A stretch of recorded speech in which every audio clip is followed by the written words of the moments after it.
Are you thinking about selling your home here in Missoula or the surrounding areas? Well, then you're in the right place, because in today's video, we're going to be talking about the changes that come into effect on August 12th. There are a few changes, nothing major, but there are a few changes that you need to be aware of if you are currently selling your property or thinking about selling in the future. So let's get after it right now.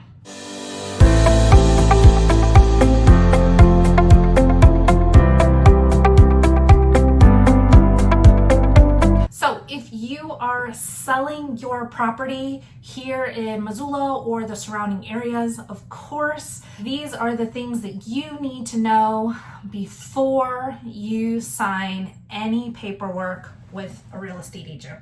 So I have some new documents. It's a 4-page document, and this is an exclusive authorization right to sell a property here in Montana. So if you have already signed a listing agreement with another agent, then you will have an amendment. And here is the first bigger change that you need to know about. So if you already have a listing agreement with a different agent, the amendment will say something along the lines of, you, Mr. or Mrs. Seller, you give your agent permission to discuss and share what you have agreed to compensate the buyer's agent. Now, this is assuming that you as the seller have decided that you are going to compensate the buyer's agent. Now, it's a different conversation if you as the seller have decided that you are not going to compensate the buyer's agent. And there are pros and cons to that. So talk to your real estate agent about that, or reach out to me, and I'm happy to go over the pros and cons of compensating buyer's agents and not compensating buyer's agents. But if you've already signed a listing agreement, you have decided that you are going to compensate a buyer's agent, then you will need to give your real estate agent permission to discuss what that compensation will be for the buyer's agent. Okay, change number 1, not 2, 1. Okay, number 2, where the money is going to travel. So before August 12th of 2024, you as the seller, if you have decided that you are going to compensate the buyer's agent, normally or before, your compensation, once the property has closed, has gone to the listing brokerage, and then that listing brokerage will split the compensation between the listing agent and the buyer's agent. And so the listing brokerage will take care of that. Here's where the change comes in. You as a seller, if you've already decided that you are going to compensate the buyer's agent, when your property has closed, the money will no longer go to the listing agent and then they will split it. That money will go directly from you to the listing agent and to the buyer's agent. So the listing brokerage is literally cut out of it. It's like the middleman has been taken out. Now, you as the seller don't physically hey, here you go, listing agent, here's your compensation, or here you go, buyer's agent, here's your compensation. No, it's taken care of through title. And in Montana, we are a title state, so we do use title companies as opposed to lawyers, which is in different states. So it will all be taken care of behind the scenes, but you will be fully aware of it on your settlement statement, which you will receive 3 days before closing, where it will literally spell out how much a listing agent will be compensated and how much a buyer's agent will be compensated. And then from the proceeds, the money that you will receive from the transaction, that money will be withheld to pay for the listing agent and for the buyer's agent. When before this change, it would have gone to the listing brokerage, and that listing brokerage would then split it with the listing agent and the buyer's agent, whatever the percentages may be. So those are the two major changes that you will need to be aware of if you are selling property here in Missoula, just like Montana in general. Okay. Now let's say you haven't decided that you want to sell your property, you're just thinking about it and you want to know what the changes are and how it'll affect you. So there is a new listing agreement, which is 4 pages long. There it is. And it is really black and white, which is really nice. I can, if you want a copy of this listing agreement, shoot me an email. My email is down in the description below. Shoot me an email, a call, or a text, and I'd be happy to send these to you in blank PDF forms so that you can review them in more detail. So this is the listing agreement. This is what you will need to sign if you are going to sell your property from now forward. And it basically has your property address, same as before, the length of agreement, same as before, and then the listing price, obviously. And then here's where the changes come in. You have the listing broker compensation. So that is how much you are willing to pay your listing agent. So that will be negotiated between you and your listing agent. So of course, if you do not have a listing agent, or if you would like to possibly work with me, reach out to me. I would love to help you sell your home here in Missoula or Ravalli County, Montana. Reach out to me. Call is down below. Or if you're just like in a different state and you want recommendation, I know a ton of realtors in different states, and I'd be happy to make a connection so that you are put into really good hands and a realtor that's knowledgeable about these changes, because it can get quite complicated, because not all buy and selling, like it's not all the same.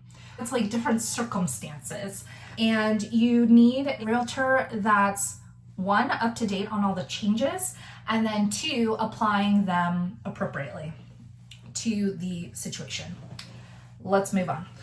So down here, number 5, if you're following along, you and your realtor will how much you are willing to compensate your listing agent. Okay. And then on the second half of number 5, it says unrepresented buyer. So I'm going to read it to you directly. If buyer is not represented by a broker, so if the buyer does not have their own agent, then XP, which is the brokerage that I belong to, assumes additional liability and paperwork responsibilities, which is true. Because if I am, let's pretend I'm the listing agent and I am listing my seller's house and the buyer comes in, like, let me tell you that those are the most difficult transactions, because more often than not, a buyer doesn't know what the hell they're doing. So it's on me to do their paperwork and assume all their liability. Now, if they had an agent, that agent would assume their liability and do their paperwork for them. But I digress. So in this scenario, the broker, which is EXP, the brokerage that I am affiliated with, will not represent the buyer, but will facilitate the completion of necessary forms and ensure fair treatment of all parties. I represent the best interests of my sellers. In this situation, the listing compensation will be blah, blah, blah percent or blah, blah, blah dollars of the gross purchase price of the property as reflected on the final settlement statement. So that means that the whatever you and your agent, your listing agent, have decided will be their compensation. It will continue to be their compensation if the buyer does not have their own representation. So if you want to keep it the same, super. If you want to give your listing agent a little bit more because the buyer is not represented, that's on you. you will need to negotiate that with your listing agent. So you'll need to make that decision, okay? And keep going. So it also in here, broker, the EXP, will does not share commission with buyer broker. So that's what I talked about earlier. So the seller will pay the listing agent and the buyer's agent like directly. You see this line? It means direct, okay, to those. Instead of having that third party up here. Instead of the seller's money going to the listing brokerage and then the listing brokerage deciding to then split it, okay? We're cutting out that middleman there, okay? And then I want to down to authorization to promote. So I'm on number 7, okay? A seller authorizes and instructs to advertise and promote the property on the following, and then you can check it or leave it blank. So we have like EXP exclusive. If you want more of that, it's a pretty cool program. So there's definitely pros and cons of it. If you would like to know more, then reach out. The MLS, putting up her sale sign and doing photos and video. Then you can check. Broker is or is not authorized to disclose the existence of offers. So let's play out that scenario. So if you're a seller and you get 3 offers for your house, right? 3 offers. And are you going to give your listing agent permission to say, hey, buyer's agent, yes, we do have some offers on the table. So if you would like to submit your best and final, please do so by today at 5 p.m. If you want to give your listing agent permission to do that, check is authorized. If you do not want them to do that, then check is not authorized. Of course, your listing agent will fill out this paperwork, but then you can make the changes that you want. Okay? And then let's keep going. Recording on the property, blah, blah. Here is where number 21. Additional terms and conditions. This where your listing agent should put that they are authorized to share the percentage or flat fee that you are willing to pay a buyer's agent. Now let's rewind maybe like, 10 minutes ago. You could decide to compensate the buyer's agent, or you can decide to not compensate the buyer's agent. Now, if you do decide to compensate the buyer's agent, then you will need to give your listing agent permission to share what that may be, okay? So that will be put 21 over there, okay? And then you sign the whole. Now, let's see if there's anything that I am missing. Of course, if you have any questions, leave them down below. I think so. All right, let's talk about one more scenario that may affect you as a seller. So here in the state of Montana, we are allowed to be a dual agent. That means we are allowed to represent the seller and represent the buyer.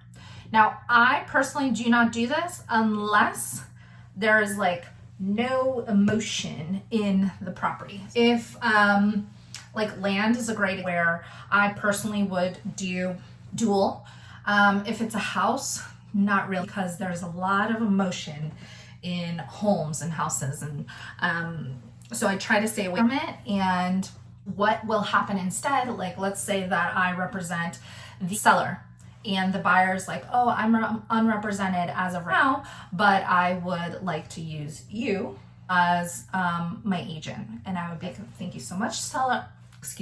Buyer, I will put you in the right hands. Reach out to this wonderful agent, and they will take such good care of you.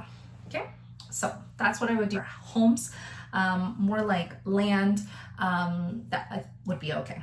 If you get into a situation where there is dual agency, so the agent is representing the seller and the buyer, then originally when you agreed to be listing agent and the buyer's agent, you agreed to certain percentages.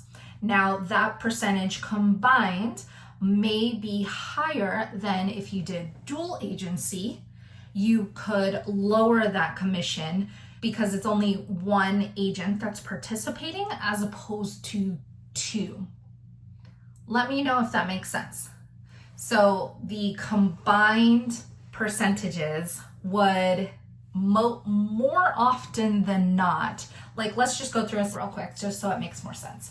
So if you as the seller have decided to pay 2.5% to the listing agent and 2.5% to the buyer's agent, right? That's 5% altogether of the gross purchase price of your property, right? And then a buyer comes unrepresented but wants to do dual. Cool. Then that listing agent sometimes, I mean, you can write it in a listing agreement that if dual agency occurs, then the listing agent will lower their commission to, instead of doing that combined 5% that I talked about earlier, they'll do 4% or 3.5%. That is something that you can negotiate and write into your listing agreement just in case it happens. Okay? So do that. And that's something that it's negotiable.